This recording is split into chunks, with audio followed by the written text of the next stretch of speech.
How beautiful you are, my darling. Your eyes are like doves behind the veil, and your hair is like a flock of goats. Song of Songs, chapter 4, verse 1. Now, if you want a verse in the Bible that is going to show a person that the culture of the biblical world is very different from our 21st century Western one, this is the one to go to.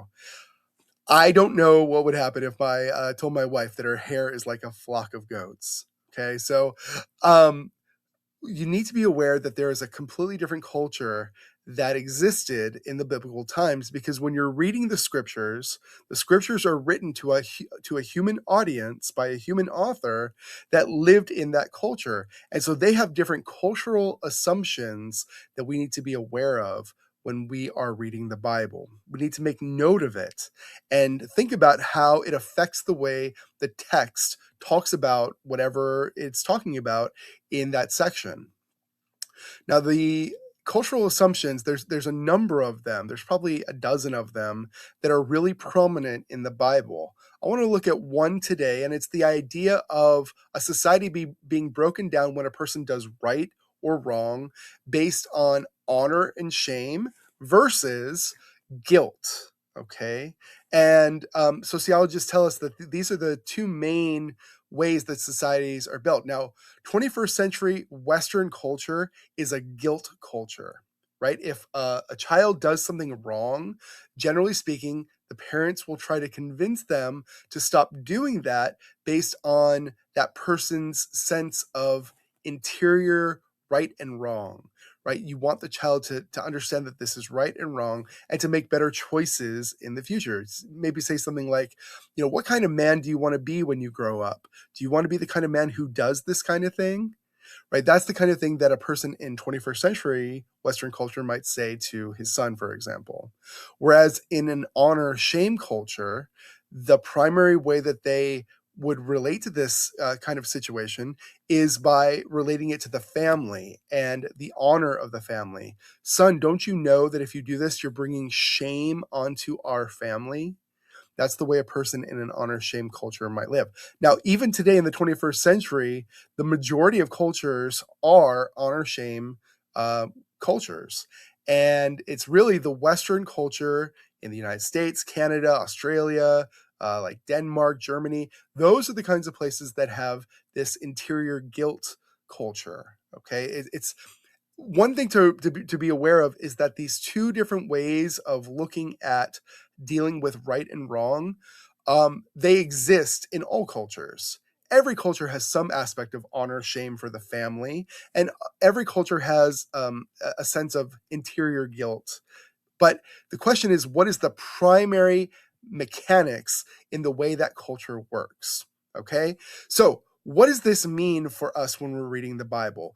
There's a few points I want to point out about what an honor shame culture looks like, so that when you are reading through the Bible, you might notice some of these things. Now, I've got probably about 10 points. I'm going to cover about 5 of them today, and then next week I'll give another 5 about what an honor shame culture looks like. The first one is that honor is the primary social currency. This is how you relate to people.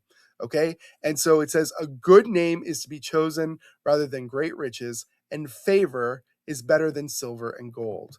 Okay. Now, if I was reading this in my Bible, what I would do is I would be highlighting this blue, especially a good name. I would be highlighting blue, a good name, and underlining it black. Now, if you don't know why I'm doing that, my name is Kenny Griswold, and this is the Hidden Treasure Bible channel.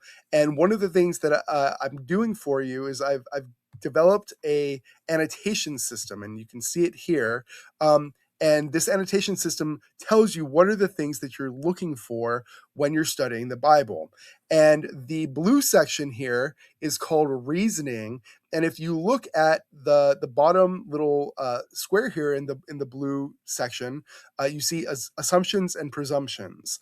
And so This is one way that I mark down when I see cultural assumptions, things that I know are cultural assumptions. I mark it down by highlighting it blue in the text and then underlining it. Now, whenever I see evidence, something that's not just assumed, but a person is trying to convince somebody of something, then I would just highlight it blue. But whenever I see a cultural assumption or a presumption of some kind, I highlight it blue and I underline it. And that just kind of connects those two ways of thinking, assumptions versus evidence. They're connected, but not exactly the same.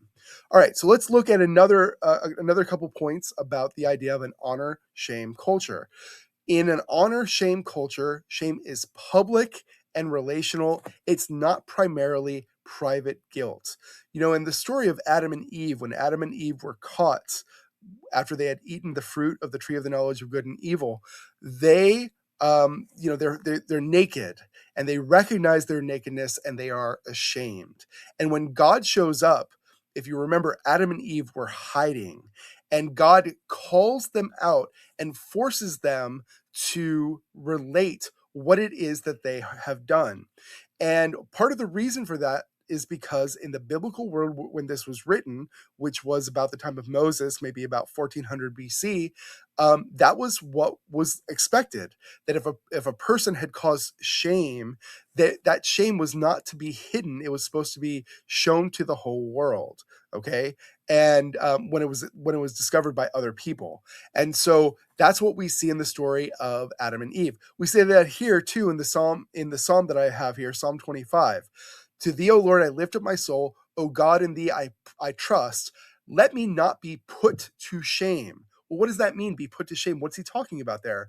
The next line tells us, let not my enemies exult over me. Okay, so again, I would be highlighting this: put to shame, exult over me. Those are related to the idea of shame culture. Okay, and so we see here that this is a public thing. When people are shamed, when people are honored, it's something that happens in public, unless it's something that's bad that the person can hide. And then, generally speaking, it would be much less common for a person in an honor shame culture to reveal something as like a confession to the world if they didn't have to. Okay, usually it would be somebody else that would be exposing them to shame because of their actions. That's what's expected in an honor shame culture. And the person who is the person who committed the wrong would be expected to try and hide that from the world, which is what Adam and Eve did in their story. The next point to make is that it is the group, and especially the family, that bears the honor or shame. There can be whole communities that are honored or shamed based on what a person does. In a Western culture, generally speaking, it's much more individualistic, but the honor shame cultures are much more communal and especially familial. They're much more related to the family. They emphasize the family a lot more. And so when a person does what is right, they honor the whole family. And when a person does what is wrong, they shame the whole family. Okay. And, there's lots of examples that we could see in scripture. One that I thought of was the story of David and his sons. So there is a story where one of David's sons violates one of his half sisters, and there's another brother who is the full brother to the sister. The sister's name is Tamar, and the brother that violated is named Amnon, and the full brother of Tamar is Absalom. And so Amnon violates Tamar, and as a result, she is shamed. She can't get married to anybody as a result of this. Now, in an honor shame culture, the person who would be expected first and foremost to address that shame would be the father. But in this case, because David is the father to both the violator and the violated, and because David had some prior problems with chastity, he did not deal with the situation with Tamar and Amnon. He sent Amnon away, but he didn't actually deal with the problem, and he especially didn't deal with the shame that Tamar would have experienced. As a result, Tamar's full brother, Absalom, waited for his time, because it was not just Tamar that had been shamed, it was Absalom, as the full brother of Tamar, who also had been shamed as a result of what Amnon had done. And so he waited like a full year to get his revenge on his half brother in order to kind of put the wrong to right, in order to fix the shame that had been done to his family. He had to address it in some way, and the way he did that in this case was by um, killing. It was an honor killing of the person who violated his sister. Now we see it here in 2 Samuel chapter 13, verse 22. This is from the RSV, the Revised Standard Version, the Catholic edition. And it says, Absalom spoke to Amnon neither good nor bad, for Absalom hated Amnon because he had forced his sister Tamar.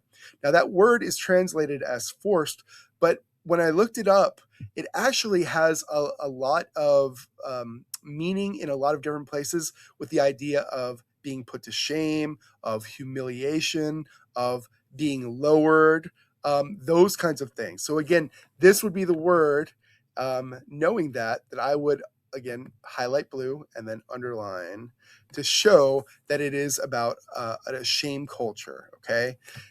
All right, the next point that I want to make is about hierarchy, roles, and loyalty, okay? People who are kings, people who are like prime ministers, people who are governors, people who have a high position in society, honor is very important for them, okay? And when a person of a lower rank in some way treats them dishonorably, it's a very big deal in honor shame cultures. We see this in the book of Esther with Mordecai and Haman. So Mordecai is a person who is important for the Jews, but he's a captive to the Persians. Now Haman is like second in charge of the Persians. The only person more important than Haman in the Persian Empire is the king. And so everybody except for the king is supposed to bow down to Haman. And what we see as you read through the book of Esther, what you see is Mordecai refusing to honor Haman in the way that he expects over and over and over again. And there's all kinds of interplay between the honor of Mordecai and the honor of Haman that is reversed from what it should be. At one point, it gets so bad for Haman that he actually has to lead Mordecai through the city on the king's horse so that all the people can honor Mordecai, not Haman. And so as a result, that is the reason why, that's the driving factor of all the things that happen in Esther, with Haman trying to put the Jews to death. Okay, that's the driving thing, is this honor shame culture that is the cultural assumption of all the people in the story.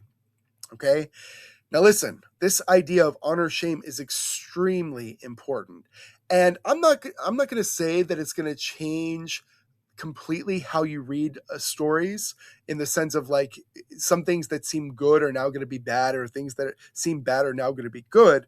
But what is going to happen is you're going to start understanding better when you start seeing these things and looking for them. You're going to start seeing that honor and shame is a driving factor between, like, in a lot of the stories. You know, one story that I want to highlight that you should go look at is in 2 Samuel chapter 11 and 12, with the story of David and Bathsheba.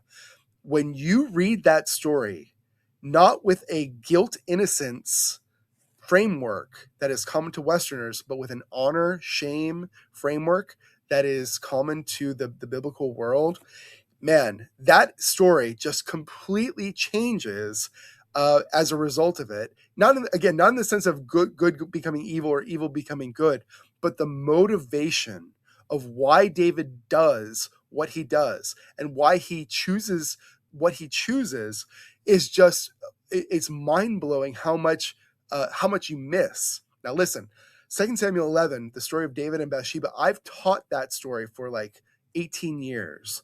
And then I read a book about these cultural assumptions, a couple of books about these cultural assumptions. And one of the books went into the story of David Bathsheba. My mind was blown, guys. I've been teaching this story all wrong because in the way I taught it, um, the husband of Bathsheba, Uriah, didn't have any clue what was going on. But what this book was arguing is that in a shame honor culture, it's very unlikely that he didn't know, and the way he reacted to all the different aspects of what the king was asking him to do was all calculated to bring David dishonor. And David knows it. And that's why the story shapes out the way that it does.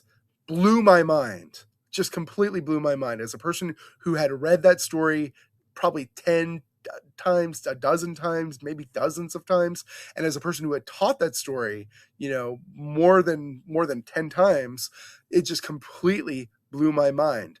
Why did I miss it? Why was I looking at it wrong? Because I was looking at it with my Western eyes. I wasn't looking at it with the biblical eyes of the culture that they were living in.